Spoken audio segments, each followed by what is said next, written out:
1969 ජූලි 20. මේ දවසේ තිබු විශේෂත්වය ඔයාලට මතකද? ඔව්. NASA Apollo 11 මිෂන් එකේ ලෝක ඉතිහාසයේ පළවෙනි වතාවට මිනිසා හඳ මත පා තිබ්බ දවස තමයි 1969 ජූලි 20 කියන්නේ. කොහොම වුණත් මේ NASA Apollo 11 මිෂන් එක කියන්නේ ලෝකෙ පුරා අමුතු විදිහේ කතා ගොඩක් මවන්න සමත් වෙච්ච මාතෘකාවක්. සමහරු අදටත් විශ්වාස කරන හැටියට තාම මිනිසා සඳ මත පා තියලා නැහැ. මේ Apollo 11 මිෂන් එක කියන්නේ NASA එකයි ඇමරිකන් ගවර්න්මන්ට් එකයි එකතු වෙලා මුළු ලෝකෙම රවට්ටන්න කරපු විශාල බොරුවක් විතරයි. එහෙනම් guys අපි අද අපේ වීඩියෝ එකෙන් බලමු ඇත්තටම මේ NASA Apollo 11 මිෂන් එක වුණාද? එහෙම වුණා නම් 1969 ඉඳන් අද වෙනකම්ම ඇයි තාමත් NASA එකට බැරි වුණේ ආයෙත් මූන් ලෑන්ඩින් එකක් කරන්න?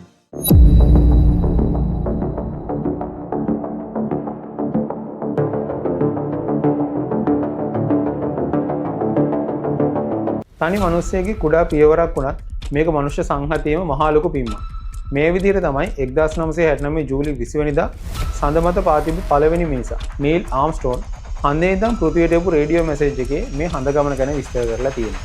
ඒ කොහොම වුණත් මේ සඳ ගමන ගැන තියෙන සාක්ෂි මේ එපු පණිවිඩ හැමදේම NASA එකයි ඇමරිකන් ගවර්න්මන්ට් එකයි එකතු වෙලා ඇමරිකාවේ ස්ටුඩියෝ එකක් ඇතුළේ කරපු බොරු රංගපෑමක් කියලා විශ්වාස කරන දහස් ගණනක් අය ලෝකෙ පුරා හැමතැනම ඉන්නවා. ඒගොල්ලෝ මේ කතාව බොරු කියලා විශ්වාස කරන්න හේතු විදියට අමුතු සාක්ෂි කීපයකට ඉදිරිපත් කරනවා. අපි අද බලමු එයාලා මේ ඉදිරිපත් කරන සාක්ෂි වල ඇත්ත නැත්ත මොකද්ද කියලා. මේ සඳ ගමන බොරු කියන්නේ ඒගොල්ලෝ ඉදිරිපත් කරන පළවෙනි සාක්ෂිය තමයි හඳේදී ගහපු ෆොටෝ වල පේන විදියට හඳ මතු පිට හයි කරපු ඇමරිකාවේ කොඩිය හුලඟට ලෙල දෙනා වගේ හැඩයක් පෙන්වුම් කරනවා. අපි දන්නවා හඳ මතු පිට කියන්නේ ගුරුත්වාකර්ෂණය අඩු ඒ වගේම වායු ගෝලයක් නැති හිස් අභ්‍යවකාශයක් විතරයි. මේ වගේ තැනක කොහොමද කොඩියක් හුලඟට ලෙල දෙන්න පුළුවන්? මේක දැක්කහම ඇත්තටම ඕන කෙනෙක්ට ඒ සැක ඇති වෙන්න පුළුවන්. හැබැයි guys මෙතනදී වෙලා තියෙන්නේ ඊට වඩා ගොඩක් වෙනස් දෙයක්. ඔයගලන්ට පේනවා මේ කොඩිය ආධාරකයක් විදියට සිරස් හතරක් කණුවක් හයි කරලා තියෙනවා. ඒකේ ආධාරයෙන් තමයි කොඩිය දිග ඇරලා රැඳිලා තියෙන්නේ.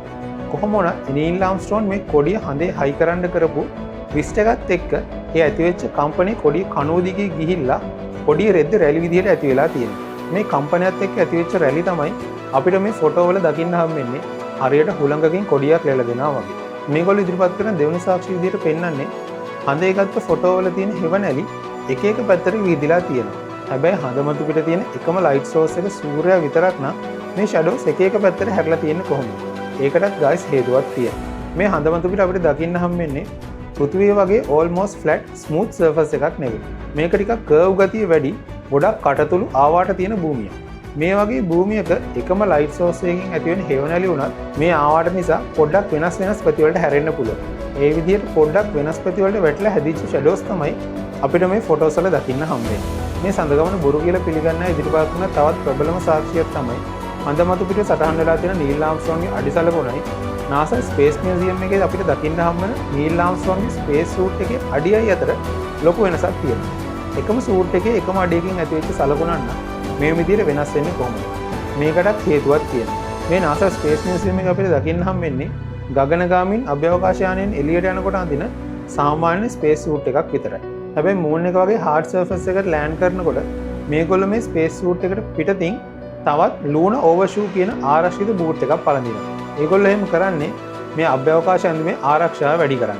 මෙන්න මේ ලූනා ඕවර්ෂූ එකෙන් ඇති වුණු සලකුණ තමයි අපි හඳේ දකින ෆුට්ප්‍රින්ට් එක.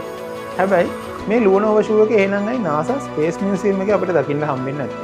ඒකටත් හේතුවක් තියෙනවා. මේගොල්ලෝ අරන් ගිය ගමනේ තිබ්බ වැඩකට නැති දේවල්. ඒ කියන්නේ කැමරා ආම්පන්න ලූනා ඕවර්ෂූස් වගේ දේවල් හඳේ දාලා තමයි ආවේ. මෙන්න මේ හේතුව හින්දා තමයි මේ ලූනා ඕවර්ෂූ එක අපිට NASA Space Museum එකේදී අද දකින්න හම්බෙන්නේ නැත්තේ. ඒ විතරක් නෙවෙයි මේ Apollo 11 මිෂන් එක ඇත්තට වුණා කියලා පිළිගන්න ප්‍රධාන සාක්ෂියක් විදිහට අපිට ඉදිරිපත් කරන්න පුළුවන්.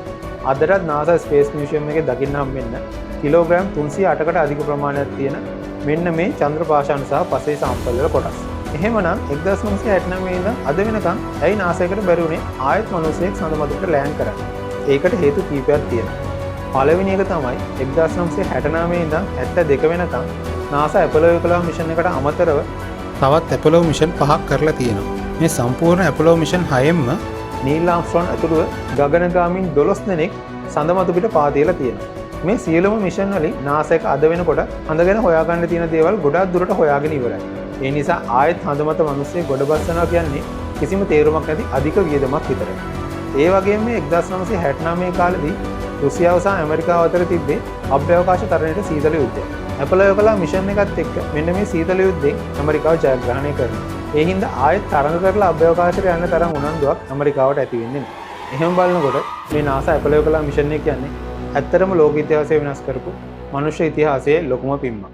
ඉතින් guys මේ NASA ඇපලෝ කලා මිෂන් එක ගැන ඔයා හිතන්නේ මොකද්ද? මේක ඇත්තටම සිද්ධ වුණාද? එහෙමත් නැත්නම් මේ හැමදේම NASA එකෙන් හදපු බොරු සාක්ෂි ගොඩක් විතරයි. ඔයාගේ අදහස පහලින් කමෙන්ට් එකක් දාගෙන යන්න. මේ වගේ තවත් mysterious වීඩියෝ බලන්න අපිත් එක්ක දිගටම රැඳී ඉන්න. If you love uncovering universal mysteries, stay tuned with the Vault LK. There are many more files yet to be opened. See you soon guys.